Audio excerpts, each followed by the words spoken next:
that you secured to gain the edge in this particular district? So let me tell you, in many parts of the country, there are many Afro-Guyanese who came out and supported the PPP, as you can see from the results. In New Amsterdam, we emerged as the largest political party in New Amsterdam. We got, as a single party, more votes than APNU, and we got more votes than WIN as a single political party. In many areas in Region 5, we emerged with a greater margin in Region 5 than we had in 2020. Many Afro-Guyanese there voted for the PPP too. And we had, as you are aware by now, I spoke of it, it's no secret. I want to thank these people too, I forgot about them, the hundreds of people who were manning in Freedom House the telephone lines and who worked in Freedom House here throughout the period. I want to thank them.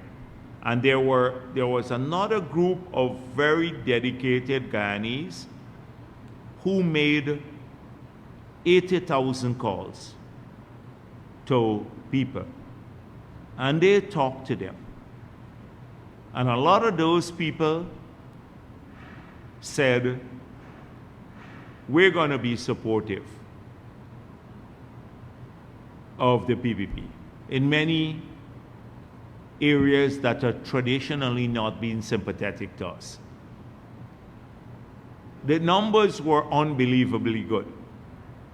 And I realize now what a lot of those people meant. A lot of them just decided their support to us meant they were not going to support APNU. They just stayed home. So some came out and actually did support, and others stayed home. I think this happened in South Georgetown, where we made lots of calls to people's homes.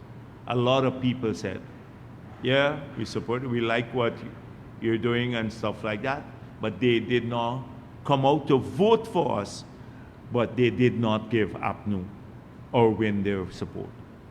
That's the group of Guyanese who you don't see them, and there are many Afro-Guyanese in that group too, and others came out. The Indo-Guyanese support was very, very strong, very, very strong. And in the Amerindian communities too, contrary to this belief that we're going to lose large numbers of Amerindian votes, we, in Region 1, we still won the region in a major way, but close to 60% of the votes. Our margin fell there a little bit. In Region 9, we increased our votes significantly from about 57% to 65% in Region 9. That was a huge, we won about nearly 10,000 of the 15,000 votes there. That in Region 8, we increased from about 43% of the votes to about 49.8% of the votes. Nearly 50% of the votes. So we increased in Region 8 too.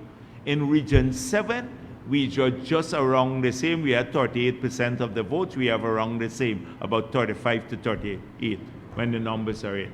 So contrary to the public belief that they were going to damage us in these regions, didn't happen, did not happen, because we were working the ground too.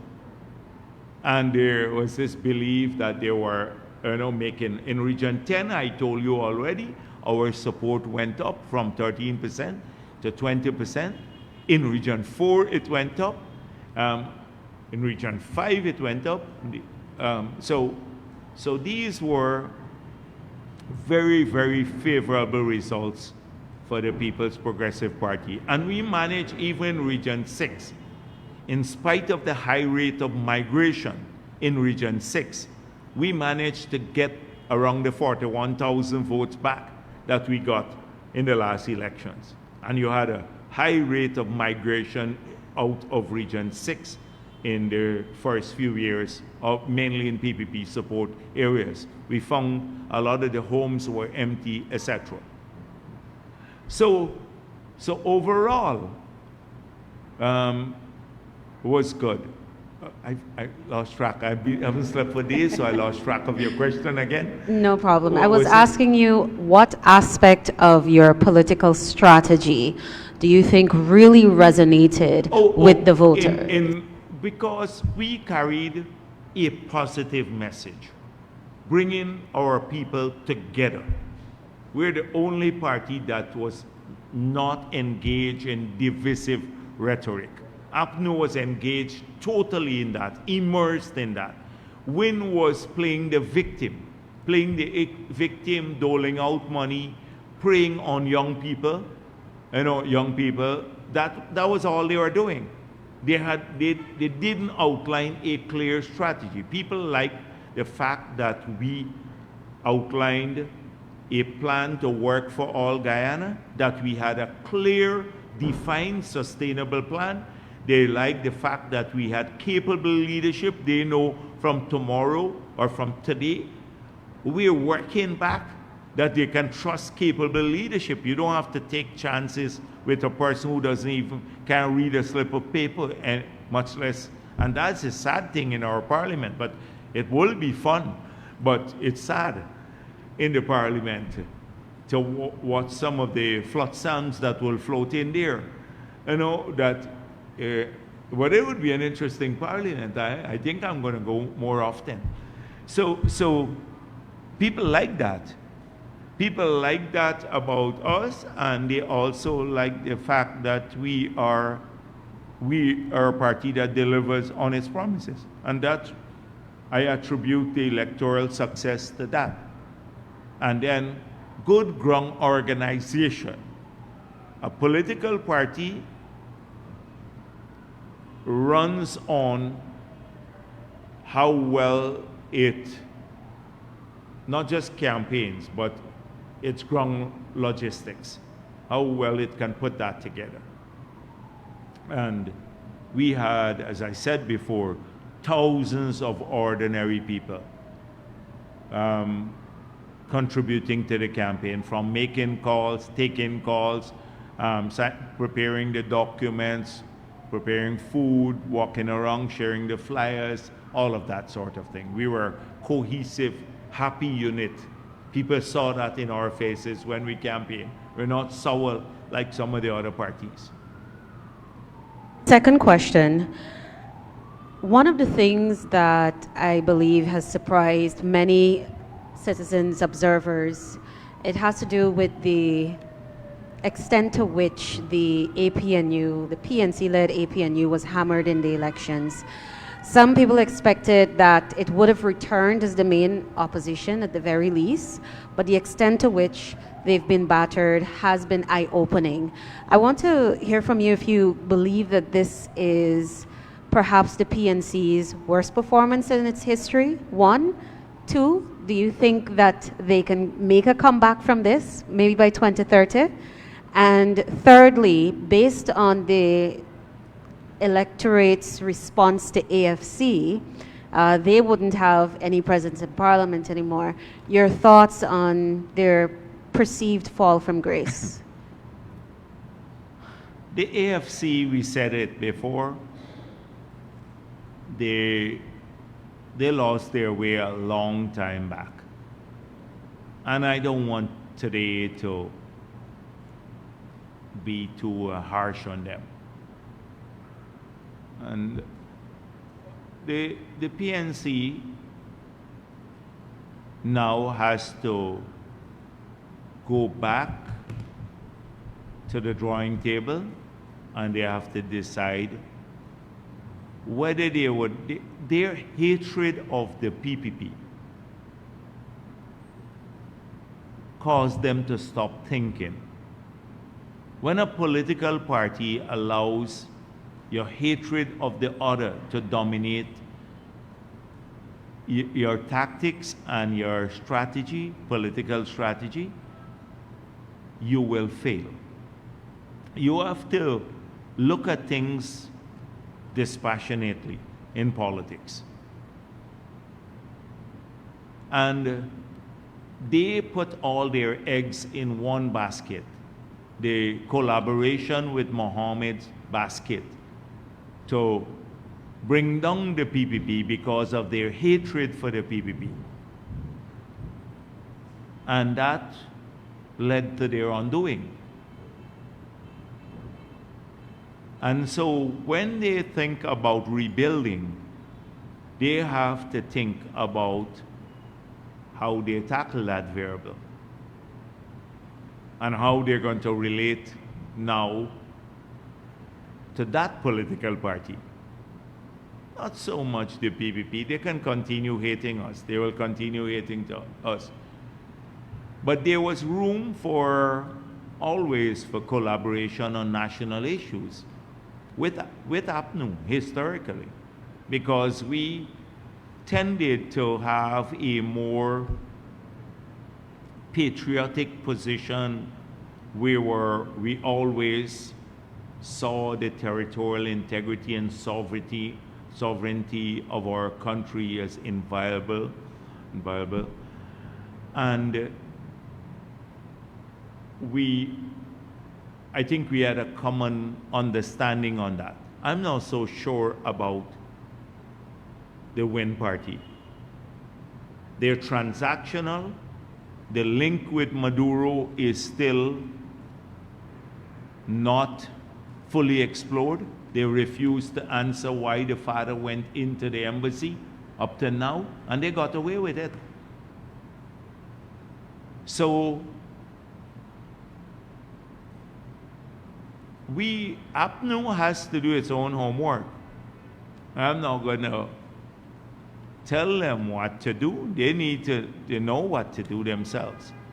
And what we knew they were going to become the third force in parliament. We said this to many of their leaders. Because, in the banter and everything else, and actually, we have records of people texting them saying, you will be. And so we saw it coming.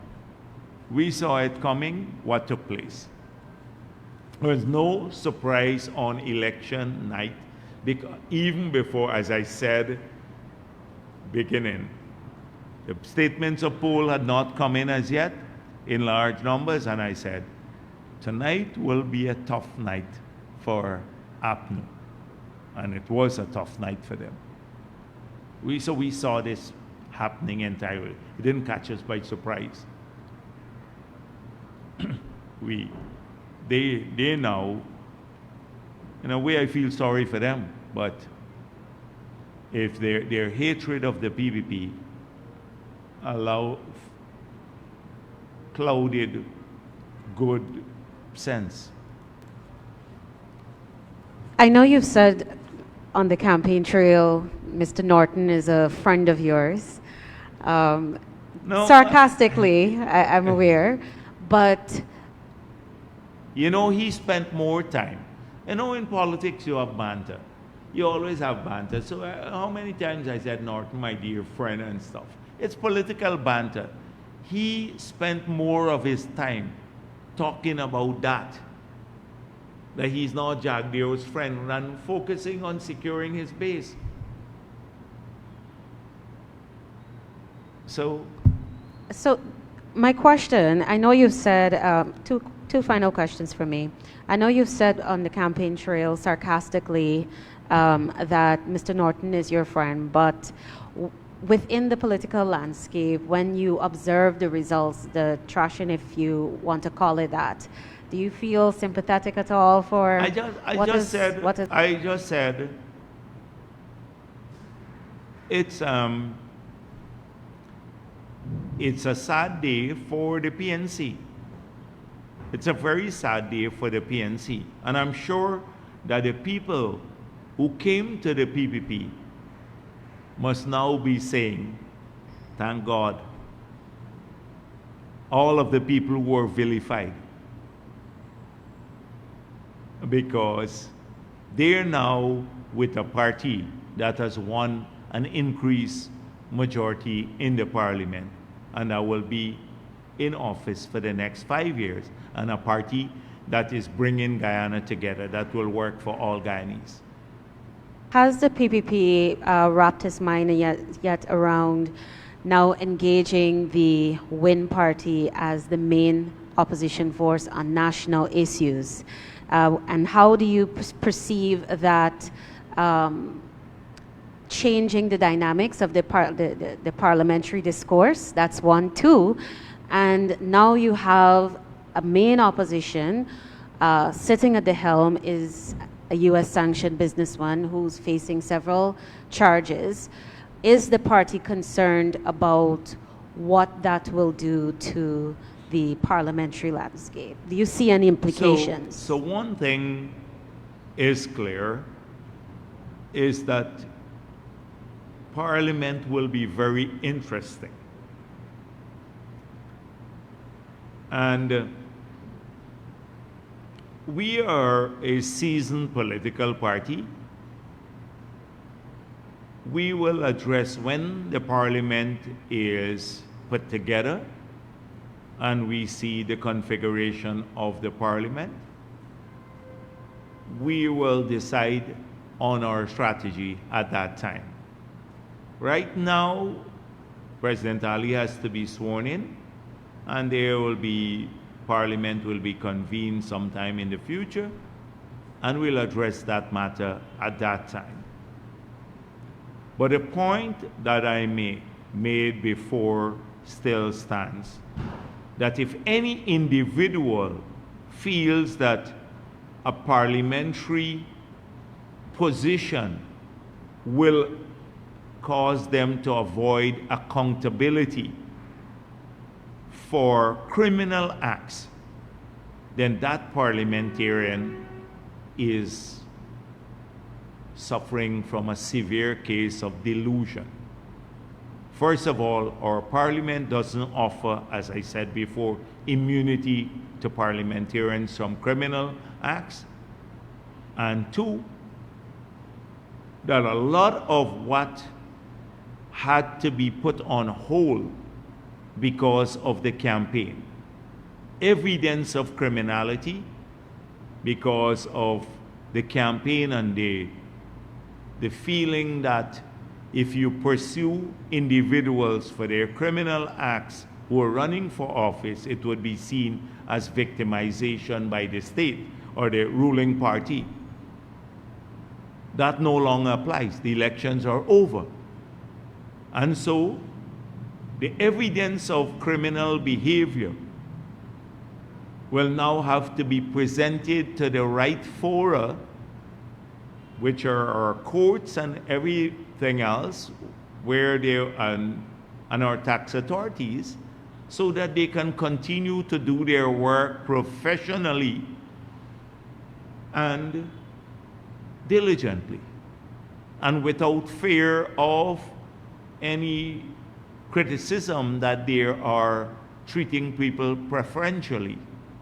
So I'm sure Azruddin Mohammed wouldn't want preferential treatment from the police, because as opposition leader you have to have, if he decides he wants to go for that, you have to have equality before the law.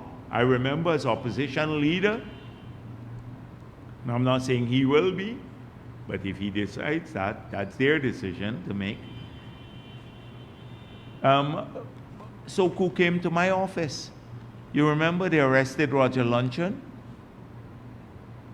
Doesn't mean that you remember in my office, I had to go to Soku as opposition leader to face some frivolous thing that APNU had come up with. They didn't even add anything to ask me much when I went in there. So I'm hoping he's not looking for preferential treatment, because nobody should have preferential treatment before the law. So, but those are early days. These are early days, yet. These are early days. There will be, in the future, many, many things that we'd have to get back to. Dr. Jagdeo, Mikhail Rodriguez for Daybreak News. So far, requests have been made by opposition parties for recounts in 2 to 3 regions, covering about 391 boxes. That started this morning at about 7:30. So far, only 64 boxes have been, 66 boxes have been completed, and some 25 being looked at presently. Are you satisfied with the process presently? And at that rate, what time do you think the completion of the recount can be? And at what time can Guyanese expect the much needed swearing in of, and much expected swearing in of Mohamed Irfan Ali, after which the celebrations will commence? Well, I think by now, every Guyanese knows the results of the elections. They know that the request by APNU to recount the ballot boxes in region, on the East Coast and parts of Region 5, is just another attempt to delay the inevitable. This process, I anticipate, will be completed in maybe a day or two. They'll work through the night at that pace that they're going. They started this morning. They're completed like 60 something already, and by maybe tomorrow evening or so, they should be completed, the process. And then thereafter, all it takes is to declare the results. The results are already known to every person. They all have the declarations by each RO for all the regions. So I think by now Guyanese are aware that you just have to allow the process to be completed. They requested, when people request a recount, they have to do it by a certain time. The right person has to do it. And it is almost, if they do it by a certain time and the right person does it, it's automatic. You have to give the recount. That's part of our electoral process. You can't hurry this up. You can't stop people from getting a recount once they comply with the law. And the law says by noon of the following day after the declaration, you have a right to request a recount. And you have to do it, a particular individual has to do it though, the counting agent of a political party. So once you comply with that, you get the recount. It's part of our process. We're not going to attempt to rush anything through there. They should do it diligently, the recount, because we don't believe it will change the results one bit. And after that, the declaration would be made and President Ali would be sworn in. You, Guyanese, yourself, have been through this 5 months in 2020. With the most, to date, the most transparent elections in the history of Guyana, we are recounting. Do you foresee any other impediment being created after this recount?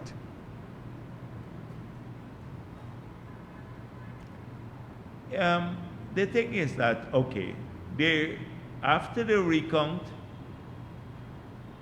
they can decide they want to go to the court, but I don't see that as a viable option for them to.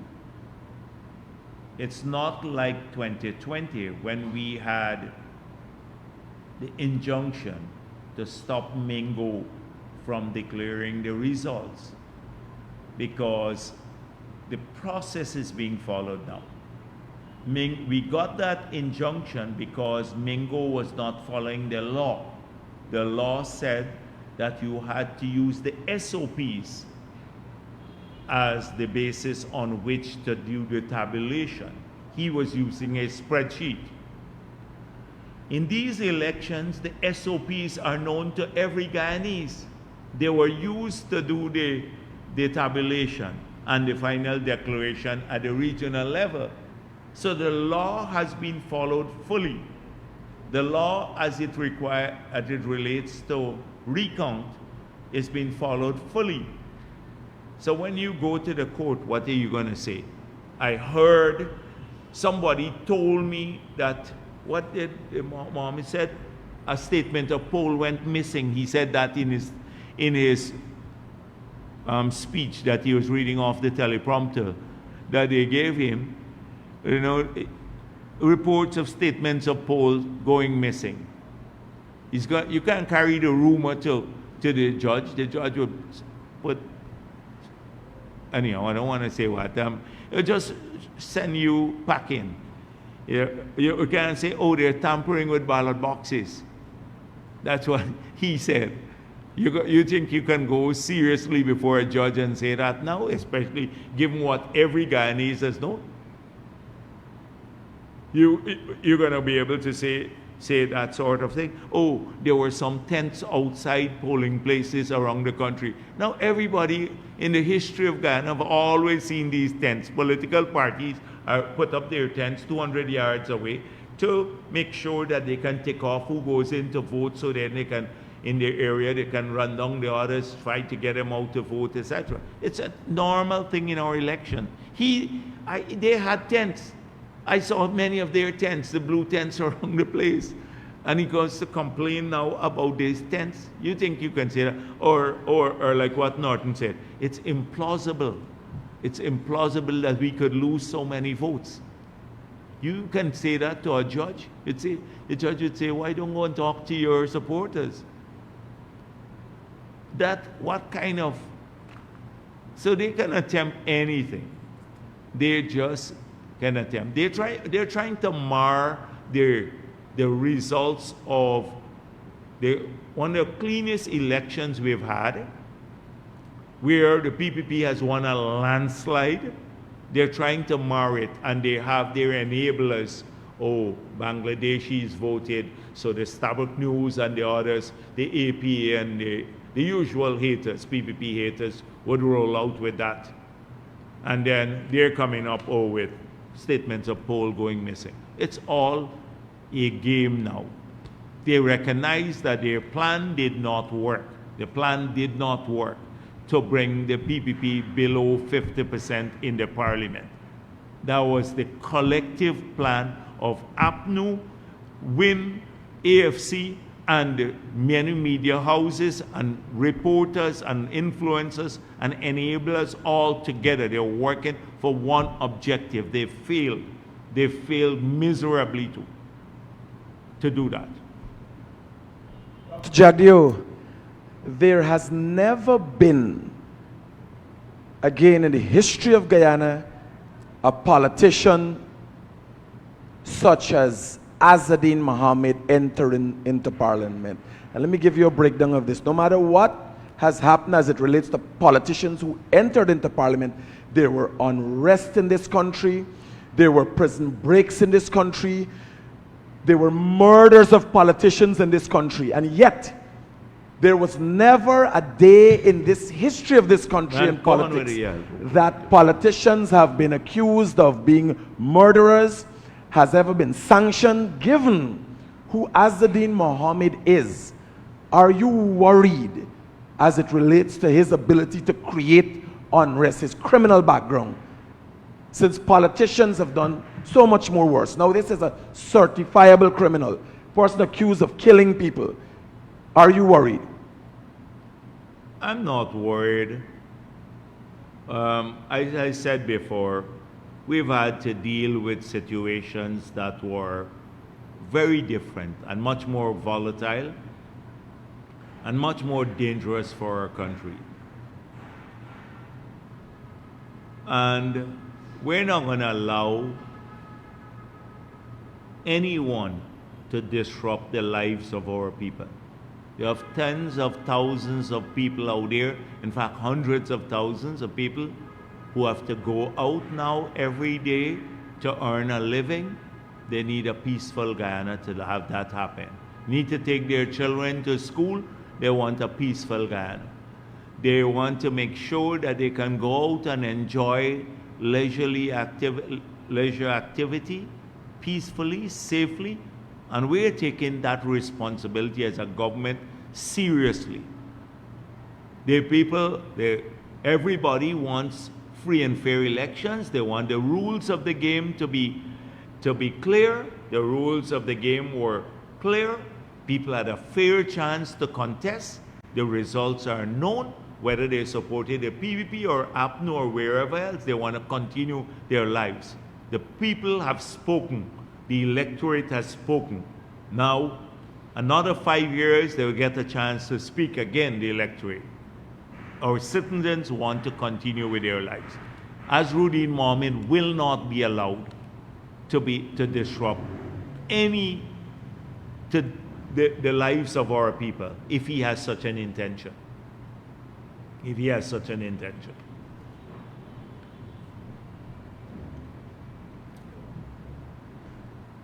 Joe Biden, CN News. Now that the PUP has claimed a historic victory in Region 4, what can persons in this region expect in terms of development at the local level? I didn't claim a historic victory. No, the PPP. Oh, no, we have not claimed. I just gave you the numbers. I just gave you the numbers here. We did not. Now that the PUP has won a historic some victory. individuals in the PVP may have made posts, etc. You have to be careful. Like many times I said, when Amir was speaking about the PVP, people said, oh, the PVP telling him to say this. People speak as individuals. When you heard me as General Secretary of the party speak about Region 4 and the results, I speak for the party. There are lots of individuals who may make posts. They're excited about the narrowness, how we have done well in Region 4. We've done extraordinarily well. But that's a different matter than claiming victory in Region 4. I said, even when I was, I spoke first about the trend in Region 4, I always left room for that possibility because I was saying we were close to APNU and WIN combined, but you still had the small parties that made a difference. When you add their votes, then you can claim victory. It means you're the biggest party in Region 4. If that's what you meant, the biggest, but okay, I can understand what you mean. By far, we are the biggest political party in Region 4. We got 80-something thousand votes. APNU got 46,000 votes, I think, and WIN got 41,000 votes. So by far, we're the biggest political party in Region 4. By far. So yes. So now I answer your question on that. What the people of Region 4 can expect because we're the biggest political party. Well, we're the biggest political party in the country too. Right? So all the people of Guyana can expect the continuation of us working in their benefit for their children, for them and their families. They can expect that from us. The hard work to bring our country together, to make sure that more people have jobs, better paying jobs, they have help with the children. All of our promises still hold true with the housing, getting them better housing, a lot of those things, lower taxation, that we mentioned on the campaign trail. We intend to fulfill our promises for all the people of Guyana. Some of the administration's priorities after swearing in, immediate priorities. To work. You see, they changed at the backdrop. I had the backdrop, all those promises that we made. But yes, those are the things. See our manifesto. Those are our priorities to get them going. Everything we have to start planning. For example, we promised a development bank. So we have to start from scratch now to now put together this development bank. We have to put the money in the bank. We'd said about 200 million US dollars. You'd have to raise the money, put it in the bank. We then have to establish the procedures to access the zero interest rate loans for small business. So that requires work. You have to start from tomorrow to start getting that work done. Similarly, there are many other things. The Berbice Bridge, we said we will get that done too. We have to now go through. I think the bids had already come in. We put a hold on any award of the bids. I don't know if they're still valid or do we have to update the validity of the bids. But then that project has to be awarded. That's something we promised. We promised to start looking at concrete drains in people's communities. We have to start thinking about how we get this done. You're going to have a lot of disruption maybe, because when you're working in the communities, if you have to break a person's bridge to now go, you have to fix it back. Because if you want a continuous concrete drain, and you know the bridges, some people solid cast their bridge. So you have a gutter here and then the water can't flow. A lot of those small things that may sound small, but you have to, that's what governments do, get to work. And we've been at it a lot. You know, there's no time to rest. A lot of people have been trying to see us before the elections. I have to see them like a long list next week. That kind of thing. We're not gonna stop working. That is what it requires for government, and so many other things. We still to receive. We only receive 4,000 of the 96,000 light, the 100,000 lights we purchased. That means 96,000 street lights will be received shortly before the end of the year or early next year, and we have to start implementing them. You know, that's what I mean by getting back to work immediately, because people want their street lights. How do we get the 4,000 cameras up and in place within the next 2-3 years in all the communities, etc., for greater security? These are important things. Circling back to the observers, one of their preliminary recommendations had been setting up independent fact-checking mechanism to combat disinformation and so on. What are your thoughts on this, and what are your thoughts about the impact disinformation in general may have played on the elections? Yeah, but a lot of those, so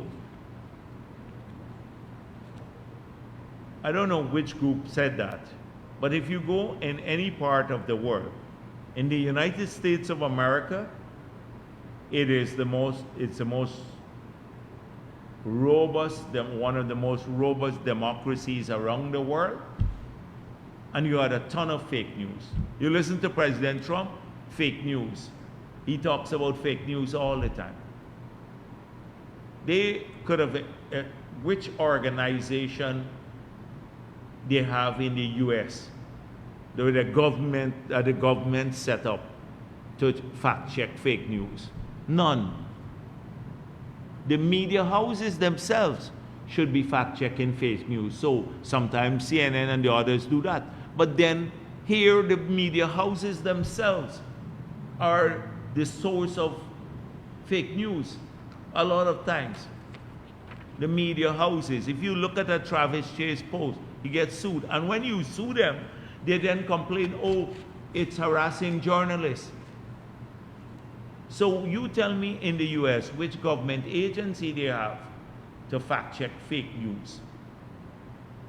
As in the EU, they may have an agency who pays attention to them. You think in the EU they don't have fake news? Every day their campaigns are run on the basis of fake news. They reverse the outcome of elections in, I think it was Romania, on the basis of the claim that fake news. And then the US had to complain about it. Now fake news, that Russian disinformation. And look at the outcome. They're now cited around the world for EU interference in elections. Look at Vance, the Vice President Vance's speech that he made just after they took office to the European Union. So you come into these countries and recommending things that don't work anywhere else in the world. It's just, for me, it's not, I just see them in the reports and they mean very little to me. The key thing is the free and fair elections. That's what observers are supposed to come here and do. And I've been on record already as saying, I would urge President Ali more to open schools and hospitals right up to election day that they don't like, because that's what you campaign on. I wish APNU did that in the 5 years they were there. That President Granger, instead of doing, going around and talking a lot of nonsense, were busy opening up hospitals and schools up to the last day before the 2020 elections. You know what they were trying to do? They were trying to steal the elections. They were trying to avoid going to elections. They were trying to create a constitutional crisis with the CCJ. They were spending $419.5 billion without parliamentary approval. They were using their funds from the Ministry of Natural Resources to buy green shirts and put up billboards for APNU in that period. We didn't do those things. So we're not going to be defensive on those matters. We made it clear. The observers came here, they found there were key findings. No credibility to their electoral role being padded. 2, no credibility to foreigners voting in our last elections. Everyone who voted was eligible to vote. The Bangladeshis who may have voted, I don't even know who they are, they may have voted, but they're Commonwealth citizens, as they have a right to vote as in our Constitution. They found that elections were free, fair, efficiently managed. Those are the key findings for any electoral mission and observation mission. So that's how I see it. Good afternoon, Trina Williams, Guyana Chronicle. You talked earlier about the allegations of financial inducements. Mr. Norton, earlier this week, when he talked about the trashing that APNU received in one of its stronghold, Linden, said that the voters were also swayed by money. I had also raised Did he say that? Well, then why doesn't say it publicly? He said it publicly, the voters were swayed in Linden by money. Well, I'm happy he said it. So they should ask him, who paid the money? Because it couldn't be People's Progressive Party.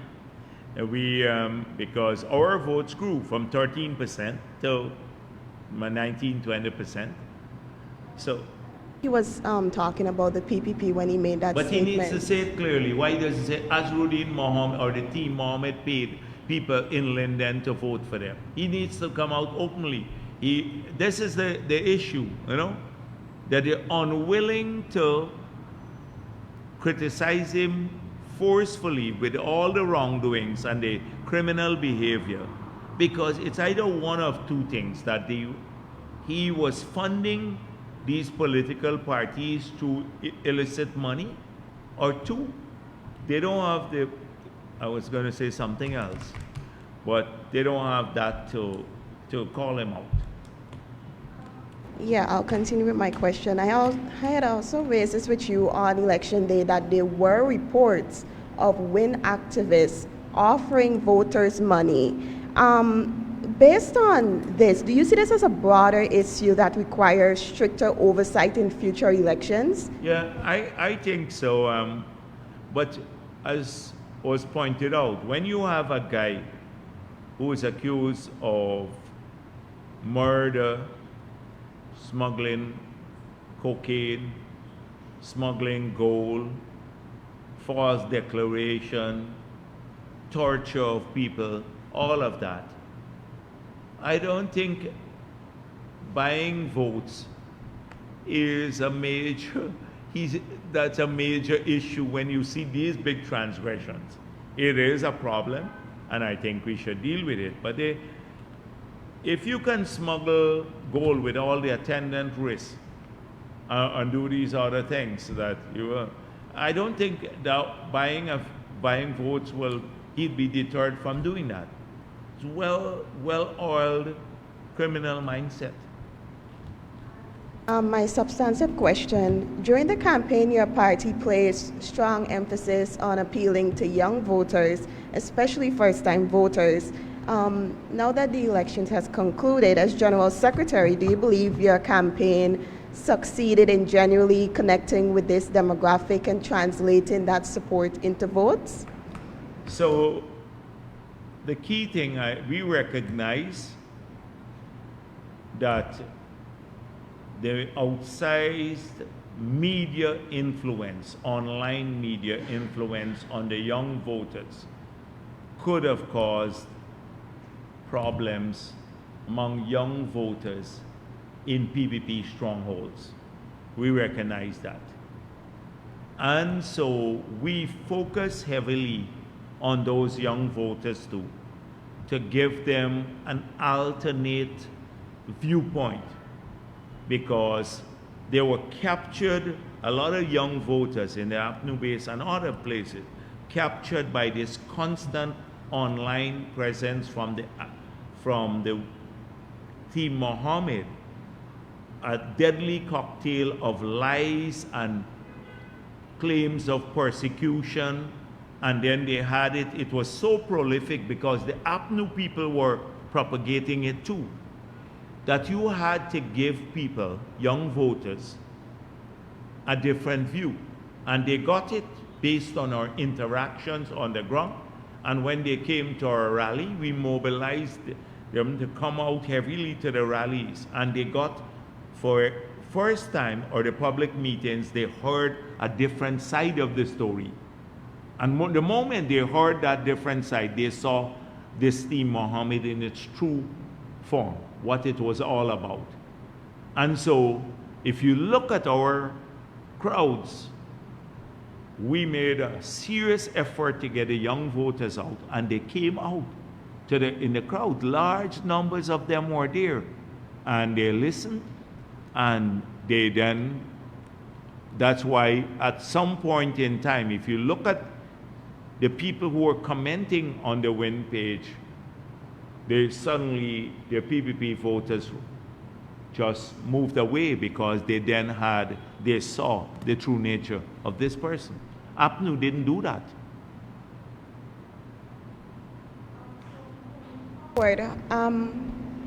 How does your party plan to continue engaging young people, especially in the faces, what you just mentioned, these social media optics and lies?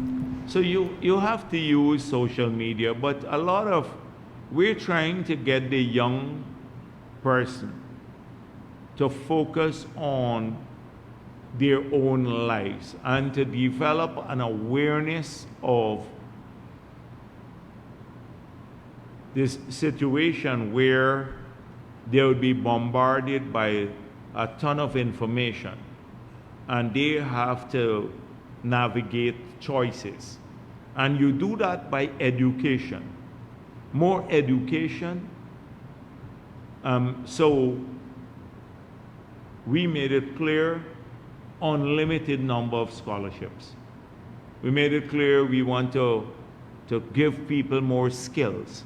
So if you educate the young voter, if you get them caught up in a virtuous cycle now of education, good paying job, getting a house lot, building a home, starting a family, buying a vehicle, recreation in their communities, good citizen through the civic education.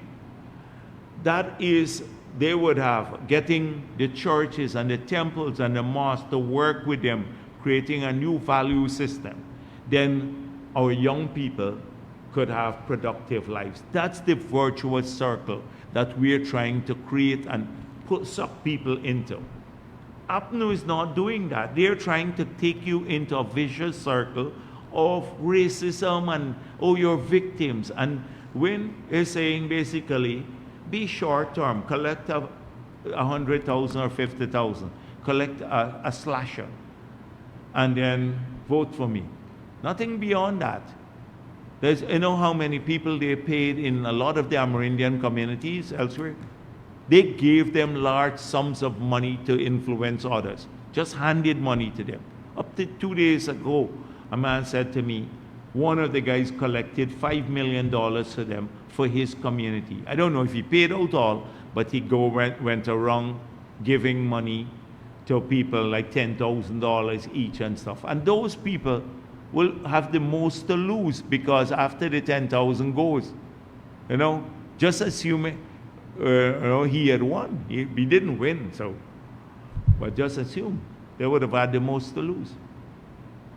So thank you very much. Thank you for being here.